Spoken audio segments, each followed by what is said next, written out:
एक सास बहू थी। एक दिन सुबह सुबह सास ने बहू से कहा कि जाओ आग लाकर भोजन बनाओ, बड़ी भूख लगी है। बहू हाथ में कंडी लेकर आग लेने गांव में गई। उस दिन गांव भर में दशा माता की पूजा थी, इसीलिए किसी के यहाँ से भी उसे आग नहीं मिली और वह खाली हाथ लौट कर आई। शाम होने पर वह पड़ोसन के पास जाकर बोली कि मेरी सास तो दशा माता का डोरा नहीं लेती, परंतु अब की बार मैं डोरा लेना चाहती हूँ। मुझे पूजन की विधि भी बता देना। दोबारा जब डोरा लेने का समय आया तो बहू ने सास को बिना बताए दशा माता का डोरा ले लिया। 9 दिन तक वह किसी न किसी बहाने पड़ोसन के घर जाकर कथा सुनते रही।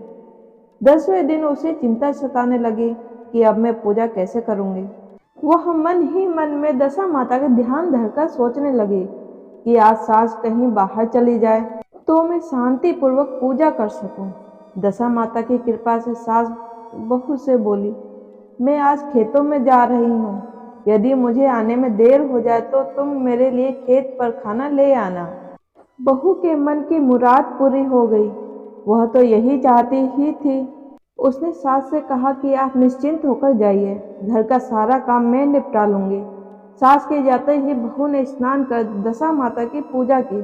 इसके बाद वह पूजा की सामग्री मिट्टी के गोले में रखकर उसे विसर्जित के लिए ले जाने लगी थी कि उसकी सास खेतों से वापस आ गई।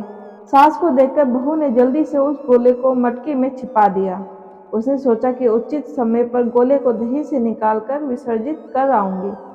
सास ने आते ही बहू से कहा, तुम मुझे खाना देने क्यों नहीं आई? अब तक क्या कर रही थी? बहू ने कहा कि आज मैंने सर के बाल धोए थे, उनके सूखने में देर लग गई, इसी कारण भोजन बनाने में भी देर हो गई। मैं थाली लगाती हूँ, आप गुस्सा त्याग कर भोजन कीजिए। सास का गुस्सा कुछ ठंडा हुआ। वह पैर धोकर खाने के लिए बैठी ही थी कि उसका बेटा भी आ गया। वह भी माता के साथ भोजन करने बैठ गया।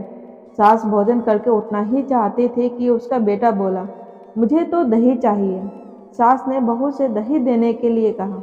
बहू बोली, मैं तो रसोई में हूँ, आप ही इन्हें दही दे दें। सास हाथ धोकर दही लेने गई, परंतु जैसे ही उसने छाछ की मटकी उठाई तो उसमें से कुछ खड़खड़ाने की आवाज़ आई। उसने हाथ डालकर देखा तो उसे एक बड़ा सोने का गोला मिला। सास ने आश्चर्य से बहू से पूछा, इस छाछ की मटकी में यह सोने का गोल कहाँ से आया? इसे तुम कहाँ से चुरा कर लाई हो? यहाँ क्यों छिपा कर रखा है? मैं समझ गई कि इसी वजह से तुम छाछ देने नहीं उठी। इसका भेद बताओ। बहू बोली, मुझे कुछ नहीं पता, मेरी दशा माता जाने। मैंने आपको बताए बिना दशा माता का डोरा ले लिया था और उनकी पूजा भी की थी। आपके आ जाने के कारण मैं डोरे को विसर्जित करने नहीं जा सकी।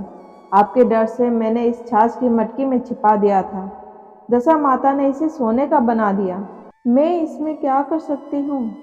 सास ने बहू को गले लगा लिया और कहा, अब मैं भी तुम्हारे साथ डोरा लूँगी और विधिवत व्रत और पूजा किया करूँगी। हे दशा माता, जैसे तुमने इनको दिया वैसे ही सभी भक्तों की कृपा करना।